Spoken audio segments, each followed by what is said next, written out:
Hello everyone, welcome to my channel. ఈరోజు మన కిచెన్లో ఒక ప్రత్యేకమైన స్వీట్ రెసిపీని చేసి చూపించబోతున్నాను.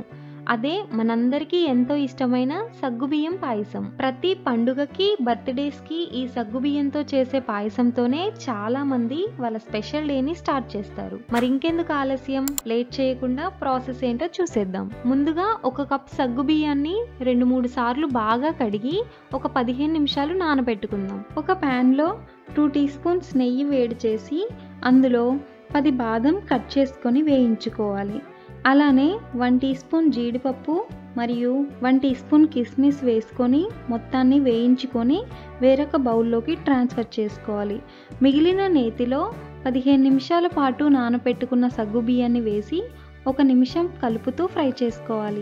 1 మినిట్ తర్వాత 1/2 లీటర్ పాలు అలానే 1/2 లీటర్ వాటర్ పోసుకొని సగ్గుబియ్యం అడుగంటకుండా ఒకసారి మొత్తాన్ని కలుపుకోవాలి. పాలు పొంగిపోయే ఛాన్స్ ఉంటుంది కాబట్టి ఈ ప్రాసెస్ మొత్తాన్ని మీడియం ఫ్లేమ్ మీద మాత్రమే ప్రిపేర్ చేసుకోవాలి. సగ్గుబియ్యం 50% కుక్ అయ్యాక మీ రుచికి సరిపడు షుగర్ వేసుకొని కలుపుకోవాలి. సగ్గుబియ్యం పూర్తిగా కుక్ అయ్యే వరకు మధ్య మధ్యలో కలుపుతూ కుక్ చేసుకోవాలి. పాలు మరిగి సగ్గుబియ్యం పూర్తిగా కుక్ అయ్యాక 4 యాలకులను క్రష్ చేసి వేసుకోండి. అలానే ముందుగా ఫ్రై చేసి పక్కన పెట్టుకున్న డ్రై ఫ్రూట్స్ అన్నీ కూడా పాయసంలో వేస్తుంటే ఎంతో టేస్టీగా ఉండే సగ్గుబియ్యం పాయసం రెడీ అయిపోయినట్లే. చూసారు కదా, ఎంతో టేస్టీ అండ్ హెల్దీ సగ్గుబియ్యం పాయసాన్ని మీరు కూడా ట్రై చేసి ఎలా వచ్చిందో కామెంట్ చేయండి.